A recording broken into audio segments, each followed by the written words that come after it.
இந்த 3 பொம்மைகளில் ஒன்று மட்டும்தான் புத்திசாலி. நீங்க கண்டுபிடிக்க முடியுமா? ஒரு நாள் விஜயநகரத்தின் பெரிய அரண்மனையில் மன்னர் கிருஷ்ணதேவராயர் சிம்மாசனத்தில் அமர்ந்து கொண்டிருந்தார். அப்போது ஒரு வியாபாரி அரண்மனைக்கு வந்து மன்னரிடம் வணங்கி நின்றான். மன்னா, நான் ஒரு சோதனை கொண்டு வந்துள்ளேன் என்று மெதுவாக சொன்னான். அவன் ஒரு துணியை திறந்து 3 அழகான பொம்மைகளை காட்டினான். இந்த 3ம் ஒரே மாதிரிதான் தெரியும், ஆனால் அவற்றுக்குள் பெரிய வித்தியாசம் இருக்கிறது. அதை உங்கள் அமைச்சர்கள் கண்டுபிடிக்க முடியுமா? மன்னர் சிரித்தார். நிச்சயமாக முடியும் என்றார். அமைச்சர்கள் பொம்மைகளை எடுத்துக்கொண்டு 3 நாட்கள் ஆய்வு செய்தார்கள். முதல் நாள் பார்த்தார்கள், 2ஆம் நாள் மீண்டும் பார்த்தார்கள், 3ஆம் நாள் இன்னும் குழப்பம், எந்த வித்தியாசமும் தெரியவில்லை. முடிவில் அவர்கள் மன்னரிடம் வந்து, மன்னா, எங்களால் முடியவில்லை என்று சொன்னார்கள். மன்னர் சற்று கவலையடைந்தார். உடனே அவர் தெனாலிராமனை அழைத்தார். தெனாலி, இந்த சிக்கலை நீதான் தீர்க்க வேண்டும் என்றார்.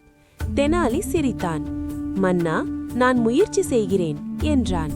அவன் பொம்மைகளை எடுத்துக்கொண்டு அவற்றை நிதானமாக பார்த்தான். அப்போது ஒவ்வொரு பொம்மையின் காதிலும் ஒரு சிறிய துளை இருப்பதை கவனித்தான். அடுத்த நாள் அவன் ஒரு மெல்லிய கம்பியை கொண்டு வந்தான்.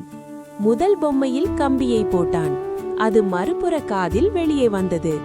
தெனாலி சொன்னான், இது கேட்டதை ஒரு காதில் வாங்கி மறு காதில் வெளியே விட்டு உடனே மறந்துவிடும் மனிதனை குறிக்கிறது. 2வது பொம்மையில் கம்பியை போட்டான். இந்த முறை கம்பி வாயிலிருந்து வெளியே வந்தது. இது கேட்டதை உடனே பேசிவிடும் மனிதனை காட்டுகிறது என்றான். 3வது பொம்மையில் கம்பியை போட்டான். ஆனால் இந்த முறை கம்பி வெளியே வரவில்லை, அது உள்ளேயே தங்கிவிட்டது. தெனாலி சிரித்து சொன்னான், இதுதான் உண்மையான புத்திசாலி மனிதன். அவன் கேட்டதையெல்லாம் வெளியே சொல்ல மாட்டான், தேவையானதை மனதில் வைத்துக் கொள்வான். மன்னர் மிகவும் மகிழ்ச்சியடைந்தார். அற்புதம் தெனாலி என்று பாராட்டினார். வியாபாரி வணங்கி, உங்கள் அரசவையில் உண்மையான ஞானம் இருக்கிறது என்றான்.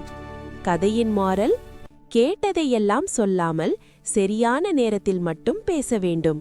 அதுவே உண்மையான புத்திசாலித்தனம்.